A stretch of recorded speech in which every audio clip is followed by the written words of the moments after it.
Hello friends, स्पर्श की online classes में आपका फिर से स्वागत है। दोस्तों, आज हम महत्वपूर्ण राष्ट्रीय स्तर के घटनाक्रम की चर्चा करेंगे। दोस्तों, इससे पिछले वीडियो में हम महत्वपूर्ण नोबेल पुरस्कार 2020 के विजेताओं की चर्चा कर चुके हैं।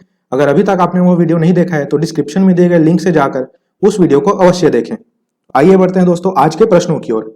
आज का हमारा पहला प्रश्न है, पहली किसान रेल निम्न में से किन दो शहरों के बीच चलाई गई?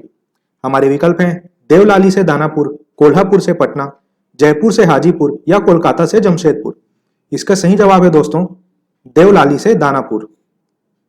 किसानों को राहत देने के लिए भारतीय रेलवे ने एक नई ट्रेन की शुरुआत की। यह किसान रेल एक प्रकार की पार्सल ट्रेन होगी जिसमें किसानों का अनाज, फल, सब्जियां आदि लाने और ले जाने का काम किया जा रहा है। इस ट्रेन के चलाए जाने से पूर्व अभी तक फल, सब्जी आदि एक स्थान से दूसरे स्थान तक सड़क मार्ग से ट्रकों में ले जाया जाता था। इसमें वक्त और पैसा दोनों अधिक लगते थे, इसलिए देश का पहला किसान रेल नासिक के देवलाली से बिहार के दानापुर के मध्य चलाया गया। दोस्तों, इस प्रश्न के पूछे जाने की संभावना बहुत ही अधिक है, इस तथ्य को आप अवश्य ही ध्यान में रखें। हमारा दूसरा प्रश्न है, किस राज्य में भारत के सबसे लंबी नदी रोपवे का उद्घाटन किया गया है? हमारे विकल्प हैं तमिलनाडु, पंजाब, गुजरात या असम। इसका सही जवाब है दोस्तों असम। असम में भारत के सबसे लंबे नदी रोपवे का उद्घाटन किया गया है। यह रोपवे कुल 1.8 किलोमीटर लंबा है जो कि ब्रह्मपुत्र नदी पर बनाया गया है, जैसे कि आप इन चित्रों में देख पा रहे हैं। हमारा तीसरा प्रश्न है, किस रेलवे स्टेशन का नाम बदलकर श्री सिद्ध रूपा स्वामी रेलवे स्टेशन रखा गया है? हमारे विकल्प हैं Hapur junction, Muzaffarnagar junction, Hubli railway station या इनमें से कोई नहीं। इसका सही जवाब है दोस्तों Hubli railway station. Hubli railway station जो कि कर्नाटक में स्थित है और इसी रेलवे स्टेशन में दुनिया का सबसे बड़ा रेलवे प्लेटफॉर्म भी बनाया जा रहा है। हमारा चौथा प्रश्न है, भारत का पहला टायर पार्क कहां बनेगा? हमारे विकल्प हैं उत्तराखंड, गुजरात, पश्चिम बंगाल या झारखंड। इसका सही जवाब है दोस्तों पश्चिम बंगाल। वेस्ट टायरों का प्रयोग करके यहां कुछ क्रिएटिव चीजें बनाई जाएंगी और अपनी तरह का यह देश का पहला टायर पार्क है, जैसा कि आप इन चित्रों में देख पा रहे हैं। हमारा पांचवा प्रश्न है, प्रधानमंत्री मोदी ने किस राज्य के रोहतांग में विश्व की सबसे लंबी हाईवे सुरंग का उद्घाटन किया है? हमारे विकल्प हैं हरियाणा, पंजाब, हिमाचल प्रदेश या गुजरात। इसका सही जवाब है दोस्तों हिमाचल प्रदेश। इस सुरंग का नाम अटल सुरंग रखा गया है। यह मनाली व लेह के बीच की दूरी को कम करने के लिए बनाया गया है और इस सुरंग की लंबाई कुल 9.2 किलोमीटर है। दोस्तों, अखबारों में यह तथ्य काफी चर्चे में रहा था, इसलिए परीक्षा की दृष्टि से इस सुरंग से जुड़े हुए सभी तथ्यों को आप अवश्य ही ध्यान में रखें। हमारा छठवां प्रश्न है, भारत के पहले मल्टी मॉडल लॉजिस्टिक पार्क की आधारशिला कहां रखी गई है? हमारे विकल्प हैं केरल, तमिलनाडु, असम या छत्तीसगढ़।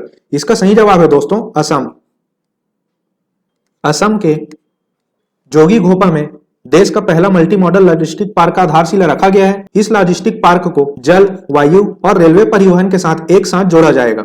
यह सभी multi modal logistic park Bharatmala परियोजना के अंतर्गत बनाया जा रहा है और वर्तमान में देश में कुल 35 मल्टी मॉडल लॉजिस्टिक पार्क प्रस्तावित है, जिसमें से एक छत्तीसगढ़ के रायपुर में भी बनाया जाएगा। दोस्तों, इस तथ्य की चर्चा भी हम अपने पिछले वीडियो में कर चुके हैं। परीक्षाओं में पूछे जाने वाले प्रश्नों की दृष्टि से बहुत ही महत्वपूर्ण है। हमारा सातवां प्रश्न है, निम्न में से किस राज्य में 1500 करोड़ रुपए की लागत से विश्व का सबसे बड़ा टॉय म्यूजियम बनाया जा रहा है? हमारे विकल्प हैं गुजरात, दिल्ली, पंजाब या राजस्थान। इसका सही जवाब है दोस्तों गुजरात। गुजरात में विश्व का सबसे बड़ा टॉय म्यूजियम बनने वाला है। इसे गुजरात की चिल्ड्रन यूनिवर्सिटी के बाल भवन प्रोजेक्ट के तहत बनाया जा रहा है। इसका उद्देश्य बच्चों को खिलौने के जरिए वैज्ञानिक, कलाकार व महापुरुषों का परिचय कराना और भारतीय संस्कृति का दर्शन करवाना है। गुजरात के इस म्यूजियम के अलावा आप यह भी ध्यान में रखें कि खिलौना विनिर्माण क्लस्टर कर्नाटक के कोप्पल में बनाया जा रहा है। हमारा अगला प्रश्न है, दुनिया का सबसे बड़ा सोलर ट्री कहां स्थापित किया गया है? हमारे विकल्प हैं गुजरात, पश्चिम बंगाल, महाराष्ट्र या तमिलनाडु। इसका सही जवाब है दोस्तों पश्चिम बंगाल। इसे council of scientific and industrial research यानी CSIR ने बनाया है और इस सोलर ट्री की कुल क्षमता 11.5 किलोवाट है। बढ़ते हैं दोस्तों अगले प्रश्न की ओर। हमारा 9वां प्रश्न है, सबमरीन केबल कनेक्टिविटी का शुभारंभ कहां हुआ है? हमारे विकल्प हैं लक्षद्वीप, लोवा, अंडमान और निकोबार द्वीप समूह या इनमें से कोई नहीं। इसका सही जवाब है दोस्तों अंडमान और निकोबार द्वीप समूह। इसके माध्यम से इंटरनेट व मोबाइल कनेक्टिविटी बढ़ाई जाएगी और यह सबमरीन केबल समुद्र के अंदर देश का पहला ऑप्टिकल फाइबर केबल नेटवर्क है। यह केबल तमिलनाडु के चेन्नई से अंडमान तक बिछाया जा रहा है और इसकी कुल लंबाई 2312 किलोमीटर है। हमारा 10वां प्रश्न है, भारत का पहला हिम तेंदुआ संरक्षण केंद्र कहां खोला जाएगा? हमारे विकल्प हैं महाराष्ट्र, छत्तीसगढ़, पश्चिम बंगाल या उत्तराखंड। इसका सही जवाब है दोस्तों उत्तराखंड। उत्तराखंड के उत्तरकाशी में यह हिम तेंदुआ संरक्षण केंद्र खोला जाएगा। हमारा 11वां प्रश्न है, भारतीय रेलवे द्वारा दुनिया के सबसे लंबे घाट पुल का निर्माण कहां किया जा रहा है? हमारे विकल्प हैं केरल, कर्नाटक, मणिपुर या मेघालय। इसका सही जवाब है दोस्तों मणिपुर।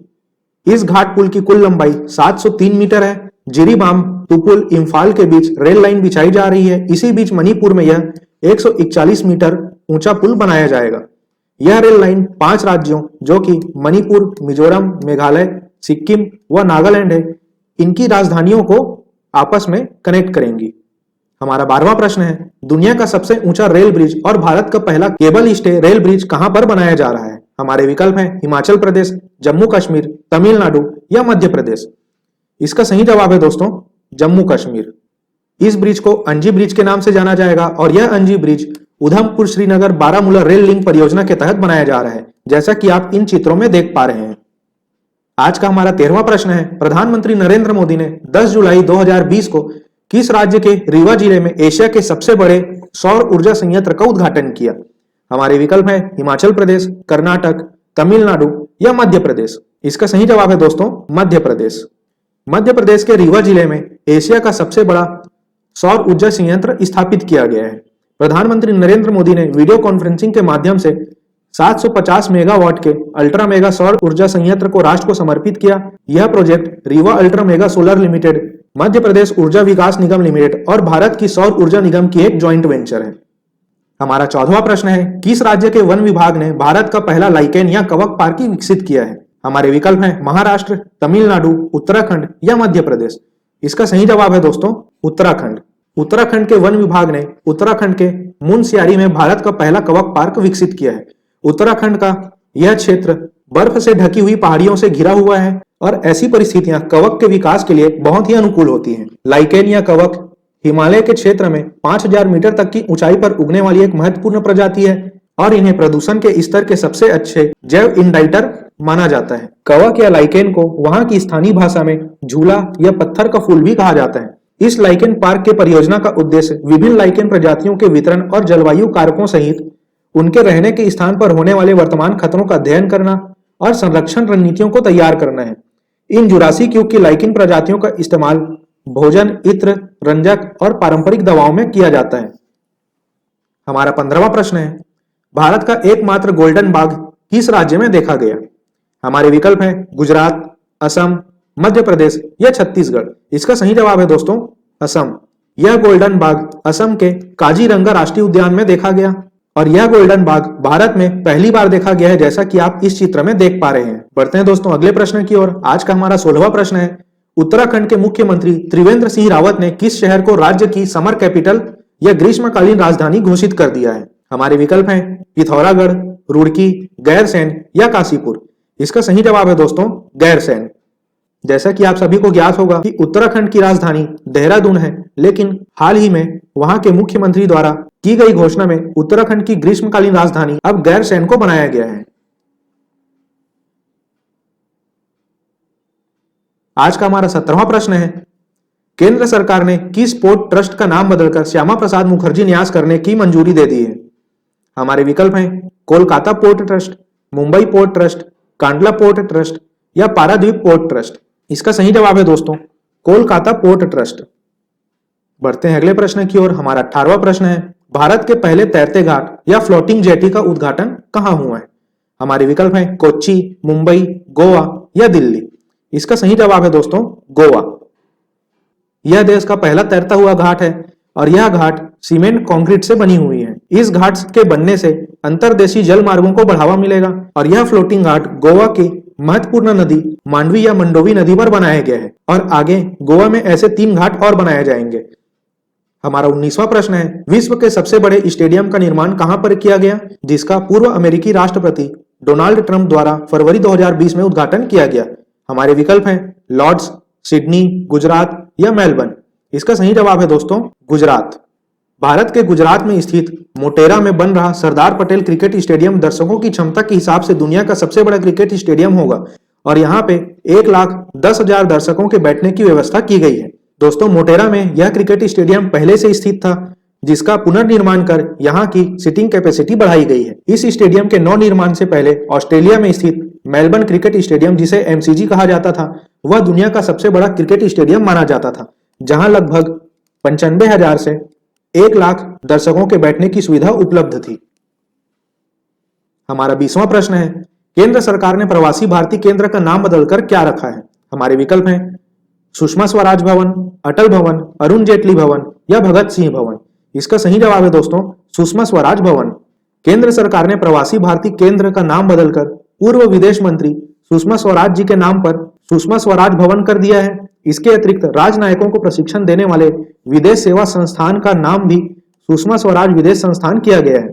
साथ ही यह भी ध्यान में रखें कि सुषमा स्वराज जी दिल्ली की पहली महिला मुख्यमंत्री भी बनी थी। हमारा 21वां प्रश्न है, किस राज्य के नोंगपोक सेकमई पुलिस स्टेशन को सबसे अच्छे पुलिस स्टेशन का दर्जा मिला है? हमारे विकल्प हैं मणिपुर, छत्तीसगढ़, असम या नागालैंड। इसका सही जवाब है दोस्तों मणिपुर। भारत सरकार के गृह मंत्रालय द्वारा दिए गए उत्कृष्ट थाना सम्मान 2020 में मणिपुर के नोंगपोक सेकमई को प्रथम स्थान प्राप्त हुआ और इसी रैंकिंग में छत्तीसगढ़ राज्य के सूरजपुर जिले के झिलमिली में स्थित भैया थाना को चौथा स्थान मिला है। परीक्षा की दृष्टि से यह तथ्य बहुत ही महत्वपूर्ण है, इसलिए आप इसे अवश्य ही ध्यान में रखें। हमारा आज का 22वां प्रश्न है, जनवरी 2021 में भारत के पहले फायर पार्क का उद्घाटन किस राज्य में किया गया है? हमारे विकल्प हैं ओडिशा, छत्तीसगढ़, मध्य प्रदेश या नागालैंड। इसका सही जवाब है दोस्तों ओडिशा। 5 जनवरी 2021 को ओडिशा के मुख्यमंत्री नवीन पटनायक ने देश में अपनी तरह के पहले फायर पार्क का उद्घाटन किया। यह फायर पार्क उड़ीसा के भुवनेश्वर में बनाया गया है, जिसका उद्देश्य आम लोगों के बीच अग्निशमन सुरक्षा से संबंधित उपायों पर जागरूकता पैदा करना है। यह फायर पार्क आम लोगों, विशेषकर छात्रों के बीच बुनियादी अग्नि सुरक्षा उपायों के बारे में जागरूकता पैदा करने में सहायक होगा। दोस्तों, आज के वीडियो में सिर्फ इतना ही। मैं आशा करता हूं कि अगले हफ्ते आयोजित होने वाली प्री की परीक्षा के लिए आपकी तैयारी बहुत अच्छी चल रही होगी। इसलिए उन परीक्षाओं में बार बार पूछे जाने वाले वैश्विक सूचकांकों की चर्चा हम आने वाले वीडियो में करेंगे। इंतजार कीजिए हमारी अगली वीडियो का। आज का वीडियो अंत तक देखने के लिए आपका धन्यवाद।